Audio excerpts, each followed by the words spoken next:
जिनके बच्चे कार में ट्यूशन पढ़ने जाते हैं या टीचर घर पढ़ाने आते हैं, वो जीवन में कुछ भी नहीं बन पाते। ये उस समय भी था, इस समय भी था। हम और आप क्या अमीर हैं? कुछ भी अमीर नहीं है। भगवान राम से ज्यादा अमीर तो कोई न था ना होगा।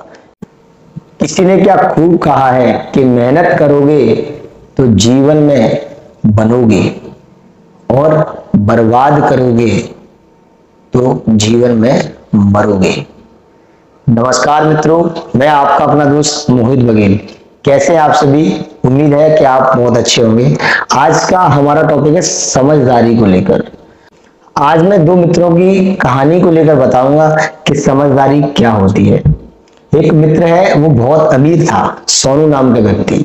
उसके पिता का बहुत बड़ा व्यवसाय था। उसके पिता ने उसे कभी पैसा खर्च करने से मना नहीं किया, कभी नहीं रोका। उसका मंथली खर्चा 20,000 रुपये था बच्चे का। और एक दोस्त था उसका मित्र मोनू। मोनू की कहानी ऐसी थी कि उसके पिताजी गरीब फैमिली से थे, वो भी गरीब फैमिली से था। उसको बेचारे को खाने पीने के अलावा कभी कभार 2-4 रुपये मिल गए तो मिल गए, वो नहीं अपना कर पा रहा था। एक कंडीशन तो ऐसी आ जाती थी कि उसे खुद काम करने जाना पड़ता था। तो उसे ये बात बिल्कुल पता था कि पैसा बड़ी मेहनत से कमता है, पैसा बर्बाद नहीं करना चाहिए। तो ना तो वो नशा करता था, ना ही वो कोई काम करता था। ऐसा कोई काम नहीं करता था उसकी सेहत के लिए नुकसानदायक हो, उसके परिवार के लिए नुकसानदायक हो।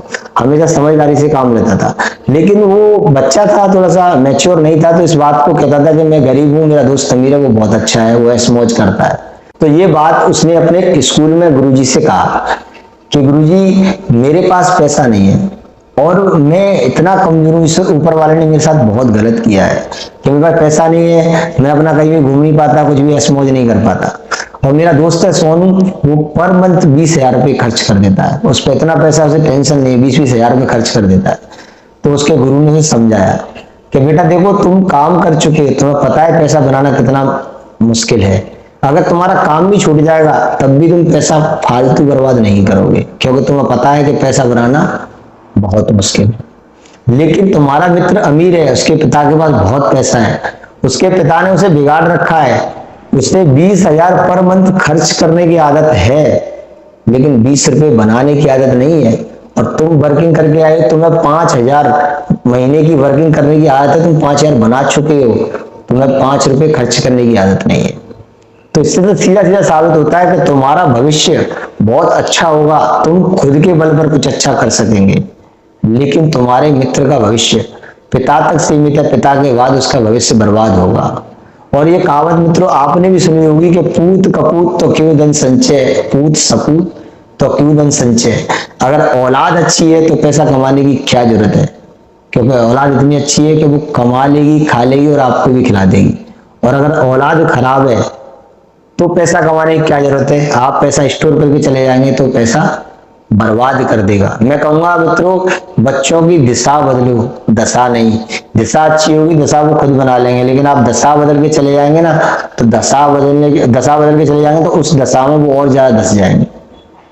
दशा का अर्थ मेरा ये है कि आप पैसों के लिए, बच्चों के लिए पैसा स्टोर करके जाओगे तो बच्चा पैसा बर्बाद करेंगे, ऐसो मौज करेंगे, शराब पिएंगे। भगवत गीता में भगवान कृष्ण कहते हैं भोग ऐश्वर्य प्रसक्ता ना हो, मतलब भोग ऐश्वर्य के चक्कर में अच्छे अच्छे लोग बर्बाद हो जाते हैं। और अगर बच्चों को दिशा दिखा के जाओगे नहीं बेटा ऐसे कमाते, ऐसे जीते, जीवन शैली ये होती है, तो बच्चा भविष्य में जाकर खुद भी करके खा लेगा और आप को भी करके खिला देगा। वो जानता है कि जीवन की कठिनाइयां कैसे होती, उसने निकाली है। भगवान राम जो कि अयोध्या के राजकुमार थे, राजा दशरथ के पुत्र थे, वो चाहते तो अपने घर में टीचरों को बुलाते और घर में पढ़ते, लेकिन वो गुरुकुल गए। उन्होंने भी पैदल चलकर लकड़ियां बीनी, उन्होंने भी अपना नॉर्मल लाइफ जिया, आम व्यक्ति की तरह। क्यों? क्योंकि उन्हें पता था कि जो बच्चे ऐस मौज में रहते हैं, कार में आते हैं, वो ये नहीं बोला अपने परिवारजन को नहीं मेरा स्कूल में स्कूल यही खुलवा दो, टीचर को बुलवा दो, या फिर मैं रथ से कॉलेज जाऊंगा, स्कूल जाऊंगा, ऐसा नहीं बोला। वो अपने गुरुकुल गए थे, नंगे पैर रहते थे और अपने आध्यात्मिक कल्चर के हिसाब से रहते थे। जो कॉलेज की अपने उनके स्कूल की सिस्टम था, उसी सिस्टम के हिसाब से रहते थे। क्यों? क्योंकि ऐसे जो परिश्रम करके बच्चे पढ़ निकलते हैं वो जीवन में कुछ बनते हैं।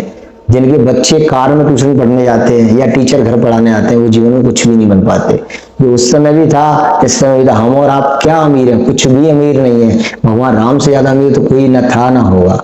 लेकिन वो भी कॉलेज जाके पढ़े, गुरु के पास जाकर पढ़े, गुरु को अपने पास नहीं बुलाया। तो ये परिश्रम की पहली लाइन होती है जो आज परिवारजन और बच्चे सब भूल गए हैं। परिश्रम करना जीवन के लिए बहुत जरूरी है। वो भी चाहते तो कह देते हैं कि भाई मैं तो अमीर आदमी हूँ, मेरे यहाँ पर सब आने चाहिए, मैं राजकुमार हूँ, और लोग उनके यहाँ आते भी, लेकिन नहीं। आज भी तो जाते हैं लोग पैसे वालों के यहाँ पर, नहीं जाते हैं, लेकिन नहीं। उन्होंने कहा कि नहीं, हम खुद पढ़ने आए, क्योंकि परिवारजन ने भेजा। इसमें परिवारजन की जिम्मेदारी है, तो वो तो बालक थे, बालक की जिम्मेदारी कुछ नहीं होती है, परिवारजन की जिम्मेदारी होती है कि हमें अपने जीवन में क्या करना है, हमें अपने बच्चों को किस दिशा में लेके जाना है। इसीलिए मैं कहूंगा इसमें परिवार वालों का भी हक है और हाथ है अपने बच्चों को कुछ बनाने के लिए। अपने बच्चों को 20-20, 30-30 हजार रुपए खर्चे के लिए ना दें।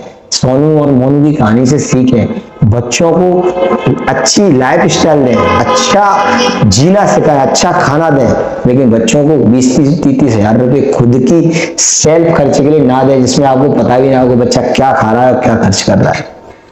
तो मित्रों, मेरी वीडियो आज के लिए यहीं तक थी, और लोगों को मेरा मैसेज देना था कि अपना शुद्ध जीवन के लिए हमें क्या करना चाहिए, अपने उत्तम जीवन के लिए हमें क्या करना चाहिए। तो मित्रों, वीडियो को यहीं विराम देते हैं। जब तक के लिए बताएं कमेंट में कि मेरी वीडियो कैसा रहा, और मेरी वीडियो को लाइक करें अगर अच्छा लगे तो, और चैनल को सब्सक्राइब करें अगर नए हो तो।